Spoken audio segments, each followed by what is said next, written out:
La Constitución de la República Bolivariana de Venezuela contempla en sus artículos 59 y 61 el derecho a la libertad de religión y culto y el derecho a la libertad de conciencia.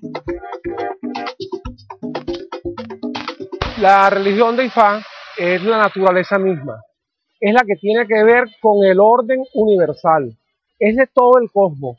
Nuestra religión de Ifá, también conocida aquí en Venezuela en una de sus ramas como la santería, como la palería y parte del espiritismo, es la vida misma, es la naturaleza. Les presento en este momento al santo más pequeño de la religión, pero el más grande de todos, el que abre los caminos, los buenos y los malos. Se llama Echoleguá. Ha sobrevivido la religión que está antes del cristianismo a través de la fe en Dios y la naturaleza ha logrado que personas estudiosas la mantengamos. Eso se llama sincretismo. Este santo que ustedes ven acá, que se llama Echoleguá, lo conocemos también y se sigue conociendo y se seguirá conociendo, aunque la gente no le guste, como el Santo Niño de Atocha. Eso se llama sincretismo. La religión del catolicismo, el cristianismo, Ifá y la santería siempre han vivido juntas, siempre y seguirán viviendo juntas. Hay historias y datos fundamentales en la cronología, por ejemplo, el caso del fray Bartolomé de las Casas. Él ayudó mucho a los indios, preservando las creencias y las culturas. La libertad es un derecho. Todos tenemos derecho a pensar, hacer, decir cualquier cosa que se nos ocurra. Pero en cuestiones de fe, la libertad es fundamental. No se puede concebir un mundo chiquito, único, en un solo tubo. El hecho de que nosotros tengamos libertad de culto en este momento nos permite ver un poquito más allá de lo que se veía antes. Permite comprender mejor lo que está ocurriendo. Hemos tratado e insistimos en que hagamos un esfuerzo para que nuestro mundo sea mejor. ¿Y cómo va a ser mejor? Entendiéndonos, tolerándonos, participando en un solo grupo para obtener lo que es fundamental, que es el amor, que es Dios y que es lo que nos proponemos, que es la gran felicidad.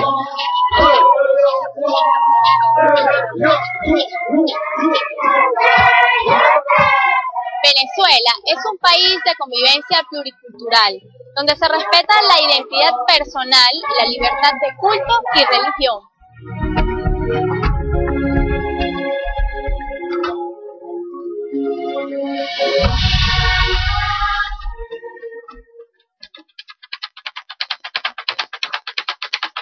Bueno, muchísimas gracias a Jessica Salazar por este trabajo especial sobre sincretismo y que resume muchas maneras de pensar, de actuar y sentir. Yo soy católica, pero respeto.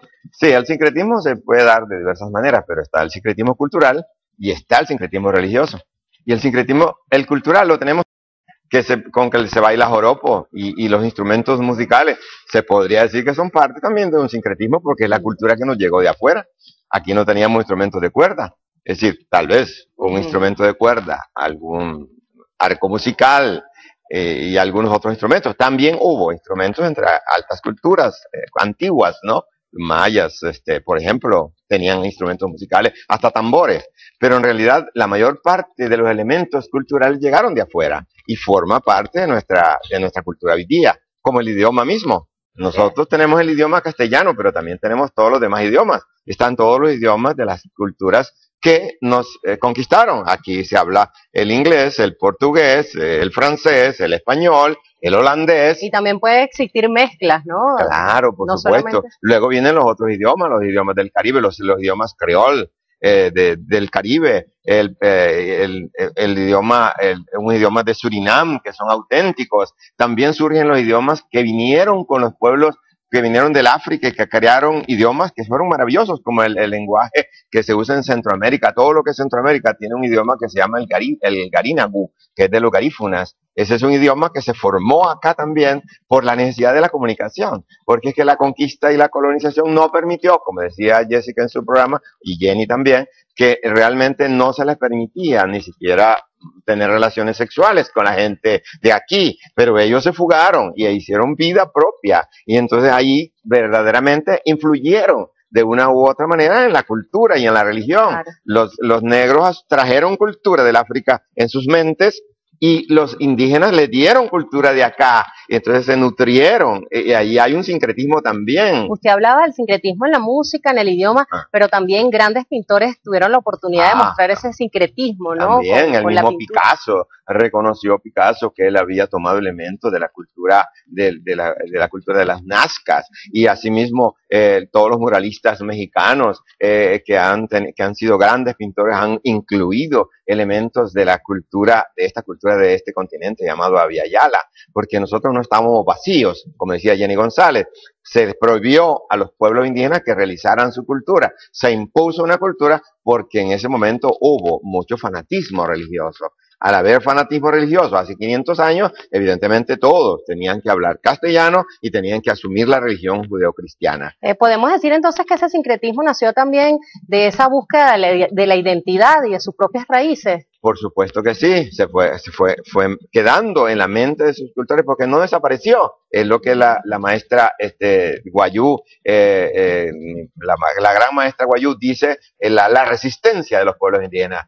Noel Hipocaterra habla de la resistencia indígena, y hoy tenemos en Venezuela también un día de la resistencia que ya no es ese día fastidioso y nefasto que era el día de la raza. Hoy tenemos un día de la resistencia porque la cultura resistió. ¿Y resistió cómo? Resistió porque la gente tenía acendrada su cultura interior, y porque realmente su religión fue tan importante que los pueblos indígenas la mantuvieron. Cuando vinieron las nuevas tribus a la zona de la Amazonía y se introdujeron ahí en el año 46, ellos lo que hicieron fue tratar de vaciar el cerebro de los indígenas, imponiéndoles una nueva forma de pensar. Pero ¿qué ocurrió con los indígenas? Se fueron a las selvas más adentro para conservar sus tradiciones. El ejemplo de Barney Yavarí, aquel sabio chamán que es yecuana y que le hizo la película Calvo Apuro, que dice yo hablo a Caracas. Ese es el ejemplo típico de la defensa de una cultura verdadera, en donde él no quiso realmente asumir ninguna religión y lo dijo: no quiero ser católico, no quiero ser evangélico, no quiero, es decir, él desde su punto de vista no quería asumir las religiones de la cultura dominante, pero se mantuvieron las estructuras fundamentales de sus religiones. En este tema es importantísimo sobre todo hablar del reconocimiento y el respeto, y yo insisto en ello porque hay algunas religiones que tal vez tienden a ser muy, no reconocer la otra religión, no reconocer los dioses a los que se les rinde tributo en otros espacios. Sí, sí. Entonces eso es bien importante, sobre todo porque nos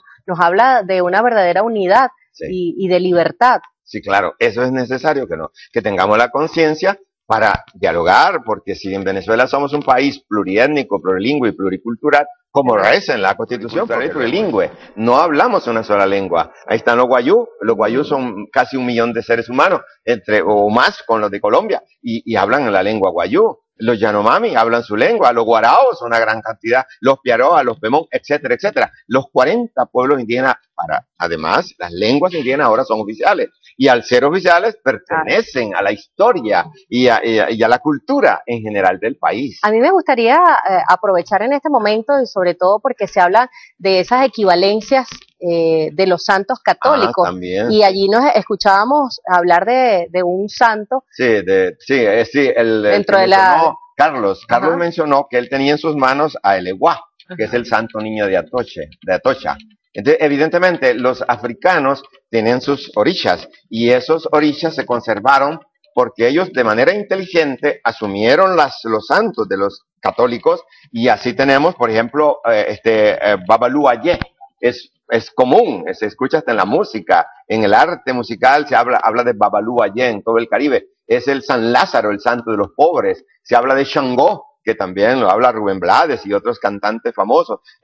Xangó es Santa Bárbara, es decir, y eso está defendido por estos pueblos. Está Obatalá, que es la Virgen de las Mercedes. Está Ogún, que es San Pedro, San Pablo, etcétera, todos estos santos que de una u otra manera defendieron la cultura, San Gayú, que es San Cristóbal, que está relacionado con la tierra, con los volcanes, con el movimiento de la tierra, porque como decía César también, todas estas religiones son ecológicas, claro, son ecológicas porque están en armonía con la naturaleza, que es y en defensa de la cultura, lo que la cultura dominante no entiende. Muchas veces la cultura dominante solamente quiere sacarle provecho a la naturaleza, sin rendirle culto, sin saber que la madre es la tierra, que es lo que, por eso que se habla en quechua, y el presidente Evo Morales habla siempre de Pachamama, que es la madre tierra y que está relacionada con la mujer. Esos son elementos simbólicos de las religiones también. Qué bonito, y además qué interesante ese reconocimiento. De verdad que queremos agradecerle a nuestro antropólogo, profesor universitario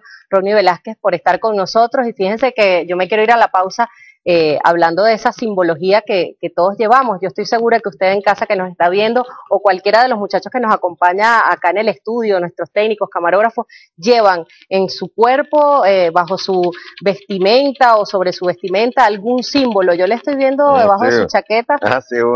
Esto es un símbolo yecuana, esto es elaborado allá en Esmeraldas por los pueblos yecuanas, y aquí están las representaciones también de los animales de la selva, en armonía.